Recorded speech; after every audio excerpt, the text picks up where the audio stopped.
from New York to Brazil. That was a wiretap of Marilyn Monroe dating.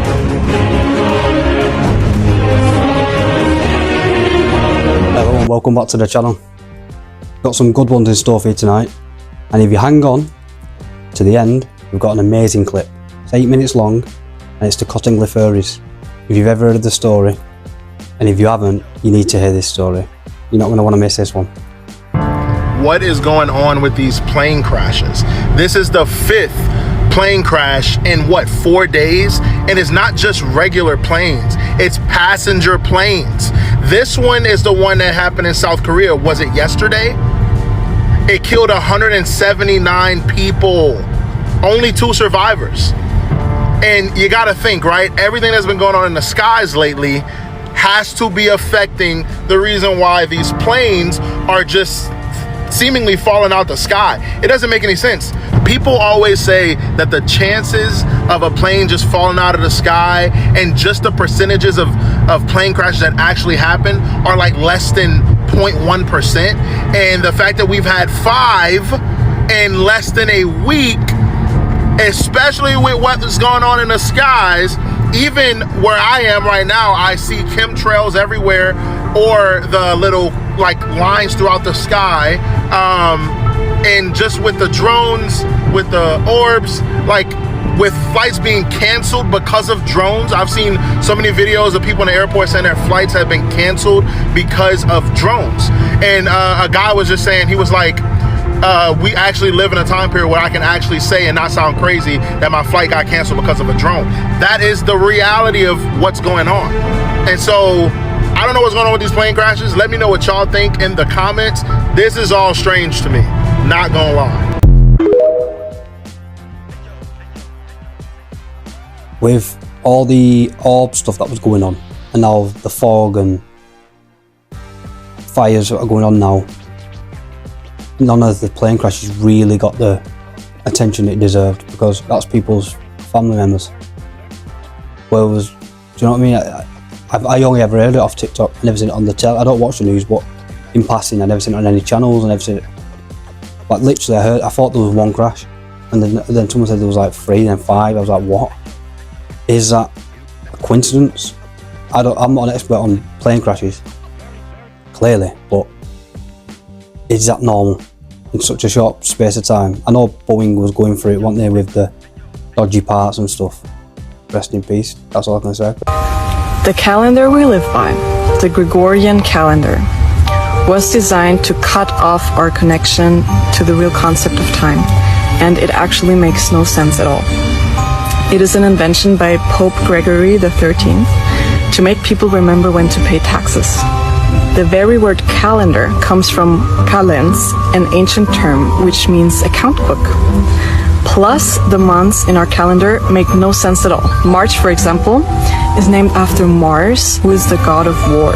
July and August are named after Julius Caesar and Augustus Caesar, who decided they deserve months too. And Augustus even stole a day from February just to make his month longer. And have you ever noticed that September, October, November and December don't make any sense in their placement of the year, since Septem means 7, not 9, Octo means 8, not 10, Novem means 9, and Decem means 10, so it's complete chaos. And this disconnected system, this irregular measure of time, is part of why our world feels so out of sync. It is built on an artificial 1260 time frequency, a cycle of 12 uneven months, paced by a mechanical 60-minute clock. This disconnects us from the natural rhythms of life, leaving us feeling like there's never enough time, constantly chasing after a clock that never aligns with our true nature. But there's a solution that I just found out about recently. A calendar that is harmonious and in tune with the cosmos, that has been used by many, many ancient cultures, specifically the Mayans. And this calendar is the 13-moon calendar. The 13-moon calendar is based on the natural cycles of the moon and the cosmos. It's not just another way to track time, it's a profound tool to know what specific potential a day, a week, a month holds, and how we could use it to make our lives more effortless and most importantly, exciting and meaningful. So this calendar consists of 13 months, each 28 days long, because it's perfectly reflecting the moon's orbit around the Earth. Every day in this calendar has a specific quality and meaning known as a galactic signature.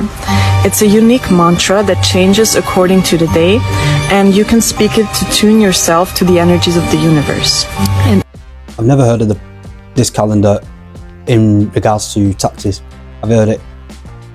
Like our calendar should be, obviously makes sense, octagon, 8, should be the 8th month, September, December, deck, 10. You know what I mean? It makes complete sense, especially the way the world is. Like, I think it's spring should be like the beginning of the year, where everything's like blooming and makes more sense. If I'm not butchering that, if I'm getting that right, which I think I am. That octagon, oct 8, set is 7. And you've got, decagon, 10. 10th month, December, which is obviously the 12th. So I think I'm getting that right.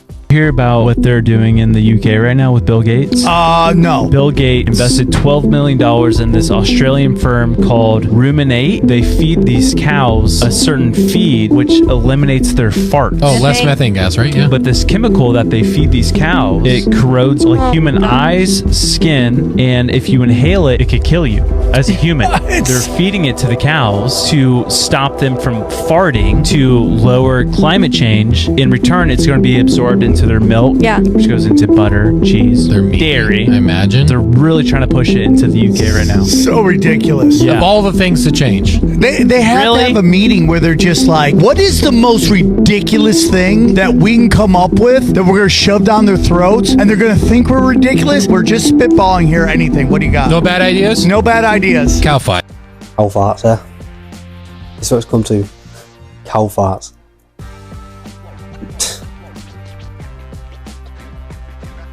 Bill Gates,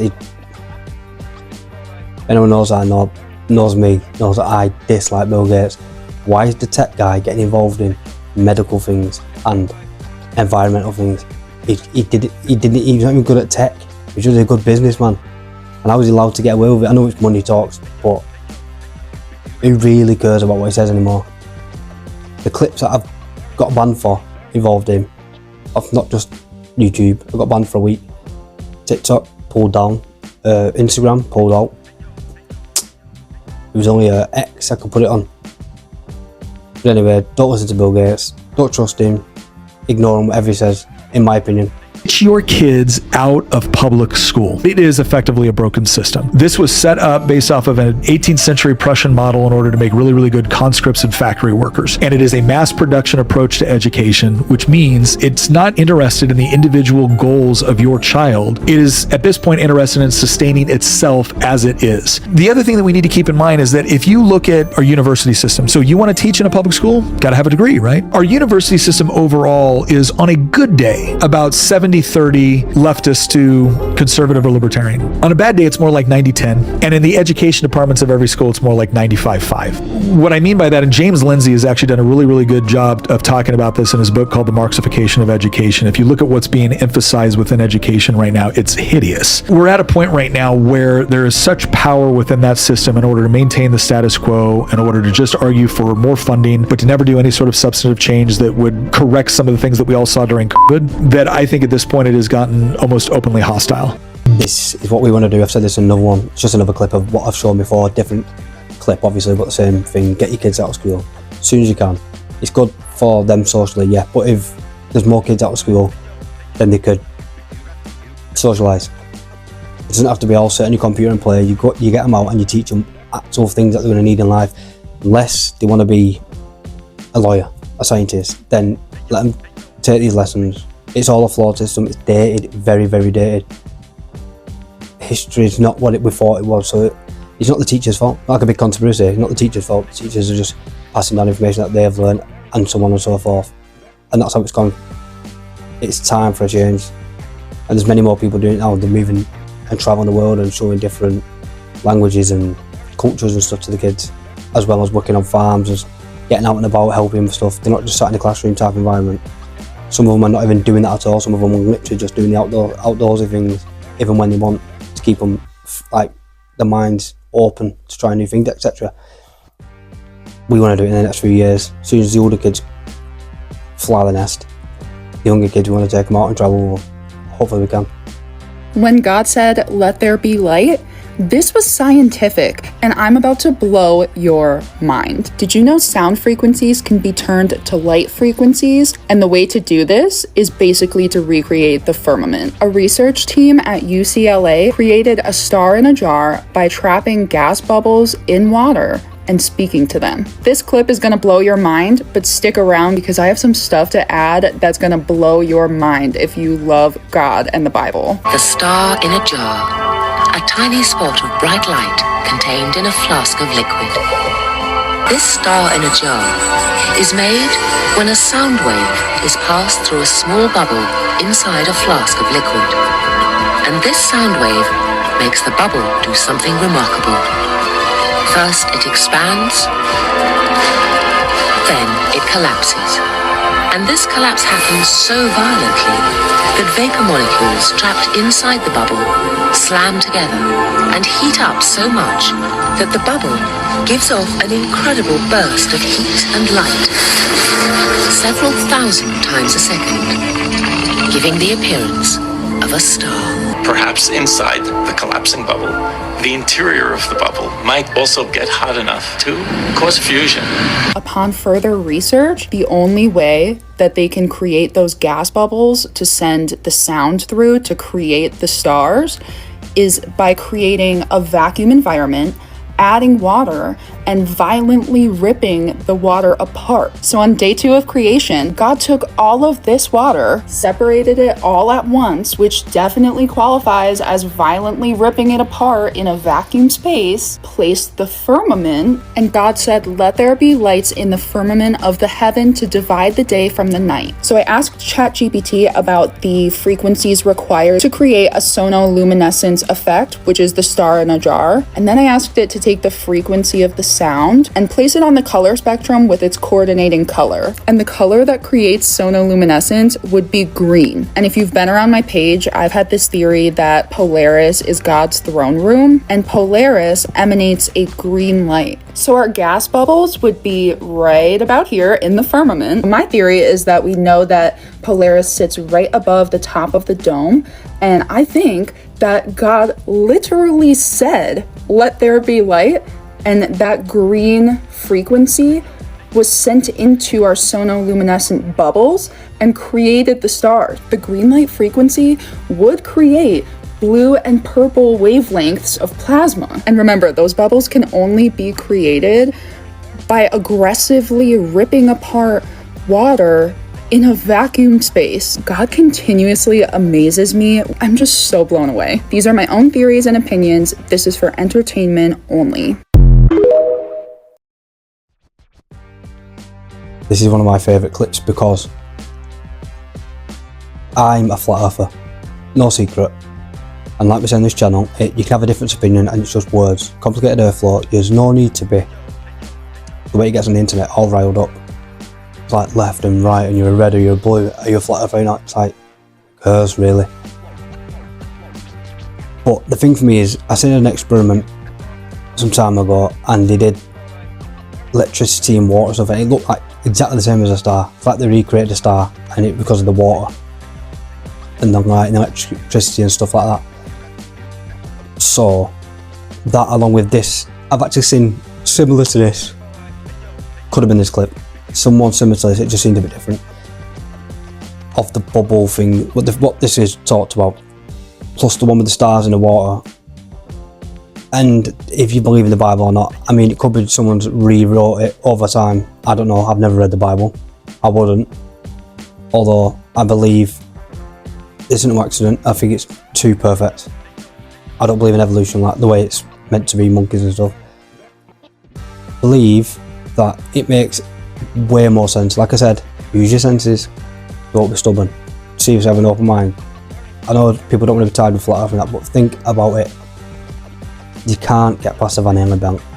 all the CGI that's out there, you can't even get a real picture of NASA. Come on, they can't pan around and show you a real picture. That's one. So, plus you got all that, now they're wearing snorkels in space, one nearly drowned in space, they're training in a pool for a completely different environment. You've got the doors flapping around like pieces of tinfoil when they're trying to get it back in the thing. You've got rats running around the space shuttles are in space on the outside, it's bubbles in space. There's so much at points, and they say it's photoshopped, and they said they can't get past the Van Halen belt. That was not long ago. There's somebody who works for NASA saying they can't get past the Van Halen belt. So there's no way they've been in the moon. So why they get money, the black budget, taxpayers' money from America every single day, millions a day. It was a space race. They were trying to get there first. It was in like Cold War, whatever it is, with Russia and stuff like this. Of course, they wanted to be the first people to get to the moon. And it's just whatever you believe, whatever you're not. Have a difference of opinion. Always trust your gut. Use your senses. I always say, if you was born today and you had no recollection of the world, nothing, what would you think? If someone said, do you think we're on a spinning ball, like going through space, do you know that? Or do you think we're on a flat plane? Do you think we're stationary right now? Alright, give me till tonight, let me check the stars out. When you tell me what stars are. Well, they never moved. I don't feel no movement. You'd think you're on a flat plane, and that's where the argument gets annoying, because people say, no, you won't. Just because you literally have fought one way all your life like I did. People think I jumped on the internet and said, seen one flat earth video and said, flat earther. My mate said that, but it wasn't. I believe one way. The only reason I looked at flat earth was to discredit it, was to laugh at it.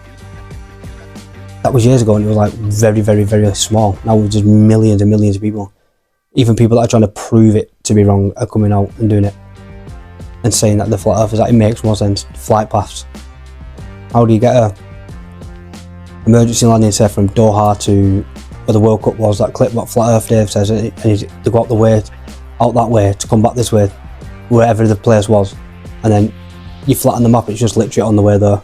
All the flight paths seem to be in a straight line where they stopped off, and if it was on a curved wall, they'd be like way out the way, which makes no sense for an emergency landing. So there's so much to it.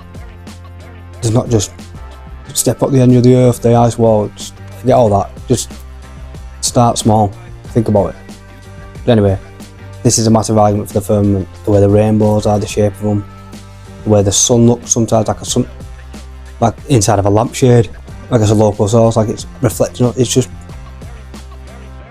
my opinion, honestly, but I just think we should all be able to get along.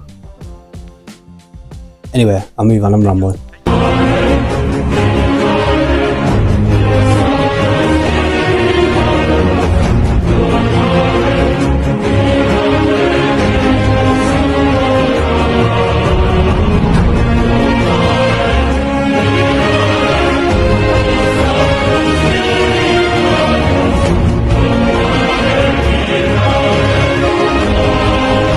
This reminds me of, I believe in obviously the Nephilim, like the giants and stuff like that, and the giants of Kandahar and stuff like this, but as far as giants just being normal, everyday thing, dressed in normal clothes, walking on the streets, not in caves.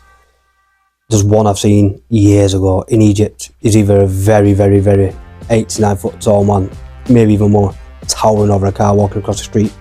People might have seen it. That's what made me think, giant people, like, because you just think giants is like Jack and the Beanstalk when you grow up, and then David and the Goliath, and then you see the ones, the giant of Kandahar, stuff like that. But genuine people, normal clothes, giants, everyday people. Just because it's like, what would we know? The people who have there's all clips of black and white movies of, and they've got the new tech that we don't even have now, flying around and floating around and stuff that we could do now, but all we have now, 100 years ago. We never ever get to hear about that. We never get to see that. That's not taught in history, is it? Get your kids out to school. Anyway. Yeah, let's move into that. What do you know about that? A lot. They had a big old Xerox of this document that was a wiretap of Marilyn Monroe, dated a couple of days before they found her dead. And it was signed by the CIA guy, James Jesus Angleton III. Now, he was a famous fanatical mole hunter and leak stopper at the agency back in the early 60s. Fanatical. And they had wiretapped Marilyn Monroe's phone, and she was calling up Bobby Kennedy and a friend of hers named Rothberg in New York, who's an art dealer, saying that she was going to hold a press conference to tell the whole world what Kennedy had told her, quoting the objects from outer space from the 40s found in New Mexico. Conference to tell the world about what Jack Kennedy told her during Pillow Talk about the ET issue. So I have that document. It's tough. With the Norma Jean, Marilyn Monroe, is it Norma Jean? She 100% knew something. Bobby, his brother, and him, JK, was both had an entanglement with her, didn't they? And she was going through, you always hear the story, she was going through the White House, underground tunnels or whatever it is in the White House, stuff like that. She knew way too much. And fishy. Very, very fishy. Stephen Greer is, I feel like he's finally getting the respect off the masses. He always was off of certain groups. Masses. Watch out for Stephen Greer and what he exposes and stuff like that coming. And trust me, he seems trustworthy. The most trustworthy of everyone these days out there for me. May it be an evening star shines down upon you. Time and time again, the free energy from the airships, I think it might have been last episode as well, the airships was docking free energy. If you haven't seen it, go back and look at the episodes, you've seen it. There's no point in me repeating myself in every video. I'm just showing exposure and keeping it fresh in people's minds. Different clips, different things I see. Look at it.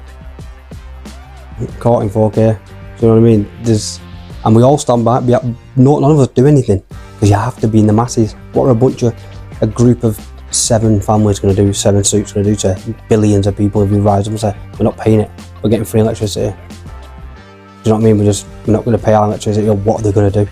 They can't arrest everybody, including if the police got involved and stuff, weirdos, and the army got involved because they're human beings. Remember, they put a badge on them, then go down, they lose their morals then. But that's another story. We need to take it back in our own hands.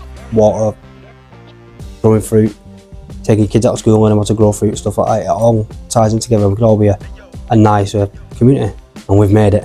It's an 8-minute clip, so sit back and chill out and watch it, and then please let me know what you think about this, because I know what I think, and if anyone comments, I'll tell my answer in the comments, because no one ever seems to comment on them, but I know what I think of this one, and it's very fascinating.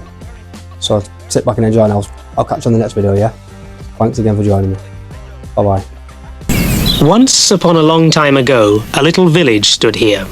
It still stands here, if you look for it very carefully indeed, for the big bad city has almost swallowed it whole. And the name of our little village was Cottingley. Yet it was here, amid these sloping terraces in this unwhimsical house, that our fairy story begins. And it begins in 1917 with 2 little girls at play. Elsie Wright was just 15 when her cousin Frances came to spend the holidays with her at Cottingley. How young Frances must have loved that holiday. She had her older cousin to play with. She had the wide-open Yorkshire spaces to roam in. And most of all, down at the bottom of Cousin Elsie's garden, she had the river, what these northern folk called the beck. And it was down by the beck that the 2 little girls discovered their very special game. They discovered that there were fairies at the bottom of Elsie's garden. Come on, Elsie! Shh! Quiet,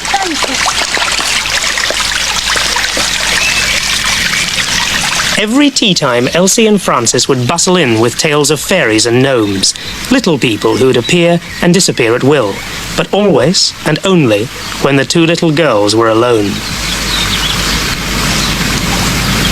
Father smiled to himself, as fathers will on these occasions, and said, "Here's Uncle Percy's camera. This is how it works. Now you can show me pictures of your fairies."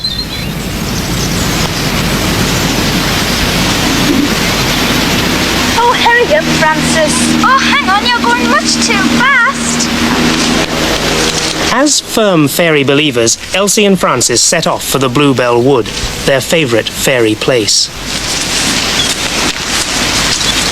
Here, the fairies and their gnomes would materialise for them and for Father's camera. All right, then. A little bit to the left now. A little more. Steady now. Hold it.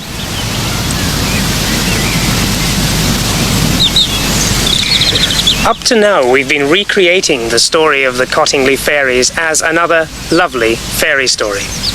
But from the moment that that photograph was taken back in 1917, the rest has been hard fact. Francis and Elsie took several photographs that day, and their father developed the plates. To his astonishment, this is what he saw materialise. Little Francis was indeed playing with 4 fairies. And a tiny gnome appeared to be paying court to his own daughter Elsie.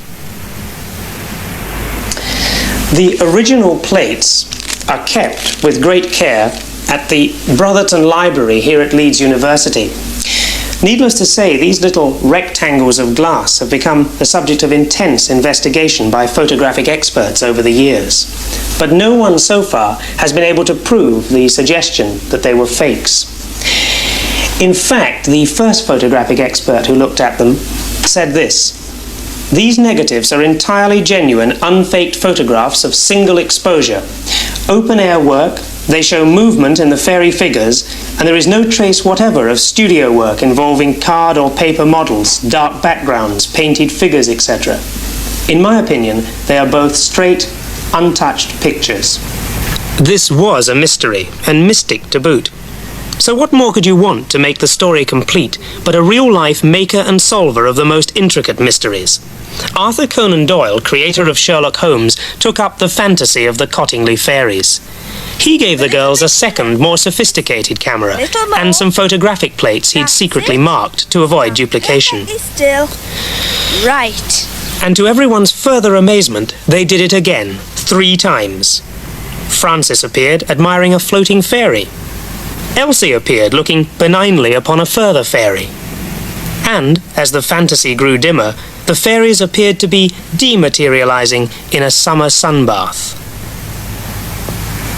The publicity, particularly after Conan Doyle's investigations, was enormous. For though everyone suspected forgery, no one could prove it, nor could anyone believe the young girls capable of it. And anyway, who knows? If you did believe in fairies, well, they just might appear, and all those sceptical experts had made it quite professionally clear that they certainly didn't. There can only be 2 people today who really know the truth, Elsie and Francis. And this is Elsie, returning to the Bluebell Wood 60 years after the little girl she once was skipped and danced and played with Uncle Percy's camera here. Looking at her bright eyes, rosy cheeks and 1920 joie de vivre, you're almost convinced that the fairies have had a special care of her, even in her 75th year. Elsie, what did you see here all those years ago? Well, this was the place where I saw the gnome. And I was sat I'm sure it was just around here, and Francis was there with the camera, and the gnome came from round that tree there and came up to me, and I thought it was going to touch me, and I put my hand out, but it sort of gradually melted, and that was it. They were like that. They sort of came and then sort of disappeared. What did the gnomes look like, in fact? How would you describe them? They're very much like the ones you see in the fairy tale books, you know, with the little pointed hat, and he seemed to have some pipes in his hand, like the pipes of Pan. What sort of colours were the fairies that we you never saw? heard any music from the pipes. Sort of pastel. The fairies were pastel shades. He was, I think, in the 2 shades of green, light green and very dark green. Sort of bottle green. You've been through a lot of investigations one way and another, haven't you? Yet nobody's ever been able to prove it. No, The thing they can't understand is that they were all taken on rather dull days, and yet the fairies were lit up. They're sort of glowing. They said that they were luminous, the Kodak man said, and they were moving. And then because I was quite good drawing and painting in school, and I'd been to the art school, people said I must have drawn and painted them myself and cut them out and put them in the grass.